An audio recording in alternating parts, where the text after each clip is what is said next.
Assalamualaikum warahmatullahi wabarakatuh. Kaum muslimin dan muslimat, pemirsa yang berbahagia. Pada pertemuan petang hari ini, kami menyampaikan tausiah Ramadan dengan judul Pergaulan secara Islam. Secara garis besar, pergaulan itu dapat dilihat dari beberapa lapisan. Lapisan pertama, mereka yang umurnya lebih tua daripada kita, atau yang lebih banyak ilmunya, atau yang lebih banyak ibadahnya. Maka hendaklah dalam memandang mereka, kita berperasaan bahwa mereka mempunyai keutamaan. Dan kepada mereka lah kita memberikan penghormatan yang semestinya. Lapisan kedua ialah mereka yang umurnya setara dengan kita. Mereka harus kita hormati. Walaupun umurnya setara, karena mungkin mereka lebih tinggi akhlaknya dengan kita, amalnya lebih banyak daripada kita, dan dosanya lebih sedikit daripada kita. Lapisan ketiga, mereka yang lebih muda umurnya daripada kita. Golongan ini pun harus kita hormati secara wajar, karena mereka lebih muda dan lebih kurang keburukannya daripada kita, dibandingkan dengan kita yang sudah lanjut umurnya. Ada pergaulan dalam Islam, kaum muslimin dan muslimat yang berbahagia. Secara umum, ada beberapa adab pergaulan di dalam Islam. Antara lain, pertama, menyukai untuk saudara seagama apa yang disukai untuk dirinya sendiri, dan membenci untuk mereka apa yang dibenci untuk dirinya sendiri. Rasulullah SAW bersabda, "Tidaklah beriman seseorang di antara kalian sehingga ia mencintai saudaranya sebagaimana ia mencintai dirinya sendiri." Hadis Bukhari Muslim. Yang kedua, tiada menyakiti seseorang muslim baik dengan perbuatannya maupun juga dengan perkataannya. Sebagaimana Rasulullah SAW bersabda, seorang muslim ialah yang mendapat selamat sekalian muslim dari gangguan lidah dan tangannya. Dan seseorang muhajir ialah orang yang hijrah meninggalkan dari segala larangan Allah. Hadis riwayat Bukhari dan Muslim. Ketiga, berlaku tawadhu, merendahkan diri kepada sesama saudara. Jangan sekali-kali menyombongkan diri terhadap orang-orang di sekitarnya. Rasulullah SAW bersabda bahwasanya Allah telah mewahyukan kepadaku bertawadhu, sehingga tidak ada seorang pun yang menganiaya terhadap lainnya, dan tidak seorang yang menyombongkan dirinya terhadap yang lainnya. Hadis riwayat Muslim. Yang keempat, menghormati orang yang tua dan mengasihi orang-orang yang lebih muda. Rasulullah SAW bersabda, tidaklah termasuk golongan kami orang yang tidak menyayangi kepada orang yang lebih kecil dan tidak mengetahui kewajibannya terhadap orang-orang yang lebih besar. Bukanlah termasuk golongan kami orang-orang yang menipu kami. Seorang mukmin tidak atau belum dikatakan beriman sehingga ia mencintai orang mukmin yang lain seperti mencintai terhadap dirinya sendiri. Hadis riwayat Tabrani dan Damrah. Kelima, menghadapi manusia dengan muka yang manis, sebagaimana Rasulullah SAW bersabda, senyumanmu bermuka manis untuk saudaramu adalah sedekah. Dan amal ma'rufmu serta nahi mungkarmu juga sedekah. Dan memberikan petunjuk kepada lelaki atau kepada siapapun saja yang ada di bumi yang sedang tersesat, bagimu merupakan sedekah. Dan apabila engkau suka menyingkirkan batu atau duri atau tulang belulang yang mengganggu jalannya bagimu, merupakan sedekah. Hadis riwayat Bukhari. Yang keenam, tidak mudah mendengarkan berita-berita buruk yang disampaikan orang lain tentang keburukan dirinya. Sebagaimana Nabi SAW bersabda, tidak akan masuk surga bagi orang senang adu domba. Hadis Bukhari, Muslim, dan juga Khuzaifah. Yang ketujuh, memelihara kehormatan seseorang, jiwa dan hartanya dari aniaya orang lain. Seorang muslim yang baik apabila menemukan orang-orang yang suka mengadu domba, janganlah ikut menyumbang pembicaraan itu. Janganlah ikut menyambung pembicaraan itu. Sebaiknya bersikap diam sebagaimana Nabi sallallahu alaihi wasallam bersabda, barang siapa yang membela kehormatan saudaranya dari belakang, niscaya Allah akan menutup api neraka dari mukanya pada hari kiamat. Hadis riwayat Tabrani. Kedelapan, menempatkan seseorang pada tempatnya, menghormati dan memuliakannya secara proporsional.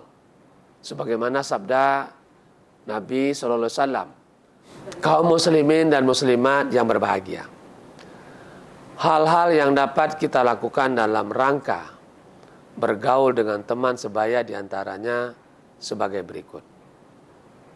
Pertama, saling memberi salam di setiap bertemu dan berpisah dengan mereka, dan dilanjutkan saling berjabat tangan kecuali jika mereka itu lawan jenis kita. Kedua, saling menyambung tali silaturahim dengan mereka dengan mempererat persahabatan dengan mereka. Ketiga, saling memahami kelebihan dan kekurangan serta kekuatan dan kelemahan masing-masing, sehingga segala macam bentuk kesalahpahaman dapat dihindari. Keempat, saling tolong-menolong, yang kuat menolong yang lemah, dan yang memiliki kelebihan menolong yang memiliki kekurangan. Kelima, bersikap rendah hati dan tidak boleh bersikap sombong kepada teman-teman sebaya kita.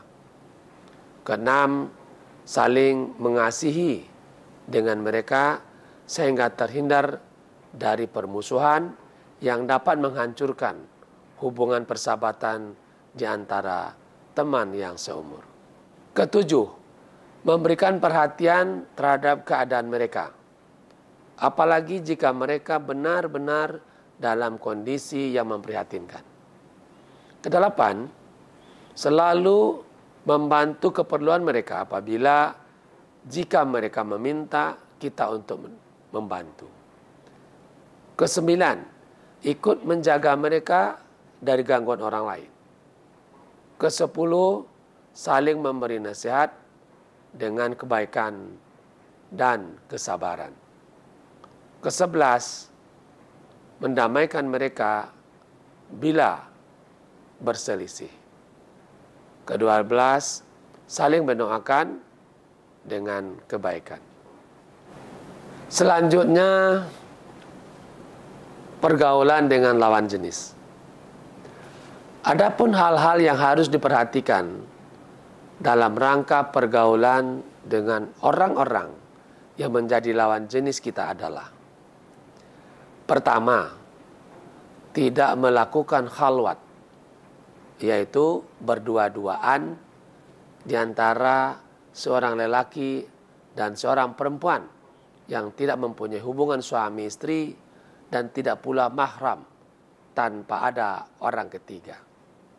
Termasuk di dalam pengertian khalwat adalah berdua-duaan di tempat umum yang diantaranya mereka yang tidak saling mengenal atau saling mengenal tetapi tidak ada kepedulian atau tidak mempunyai kontak komunikasi sama sekali sekalipun berada pada tempat yang sama seperti di pantai, di pasar, restoran, bioskop, dan tempat-tempat hiburan tertutup lainnya.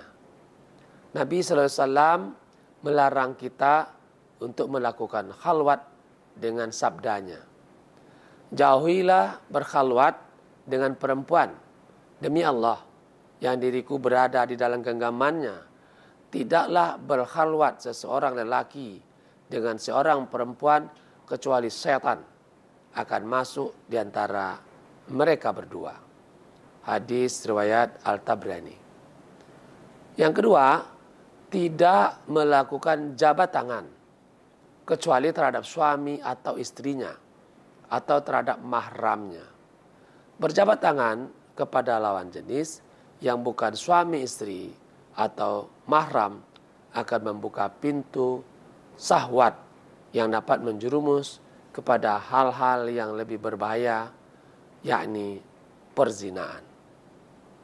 Ketiga, mengurangi pandangan mata kecuali yang memang benar-benar perlu.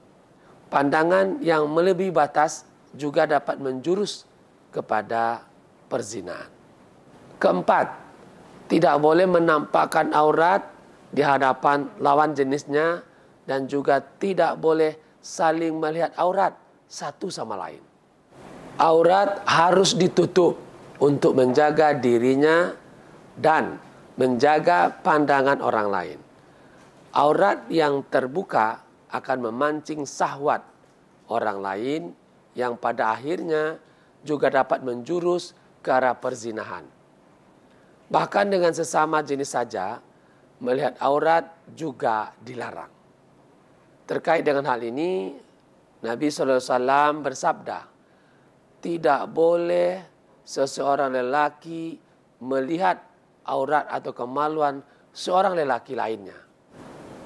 Begitu juga seorang perempuan tidak boleh melihat kemaluan perempuan lainnya. Dan tidak boleh seorang lelaki berselimut dengan lelaki lainnya dalam satu selimut. Begitu juga seorang perempuan tidak boleh berselimut dengan sesama perempuan dalam satu baju. Hadis riwayat Muslim. Yang kelima, tidak melakukan hal-hal yang menjurus kepada perzinahan, seperti bergandeng tangan, berciuman, berpelukan, yang sejenisnya, apalagi sampai melakukan perzinahan. Terkait dengan hal ini, Allah Subhanahu wa taala berfirman yang artinya, dan janganlah kamu mendekati zina. Sesungguhnya zina itu adalah sesuatu perbuatan yang keji dan suatu jalan yang buruk. Quran surah Al-Isra 32. Kaum muslimin, muslimat yang berbahagia, mari kita jaga pergaulan untuk mensucikan hati, membersihkan pikiran, penglihatan, pendengaran, dan ucapan, terutama di dalam bulan suci Ramadan yang mulia ini. Semoga kita termasuk ke dalam golongan orang-orang yang bertakwa.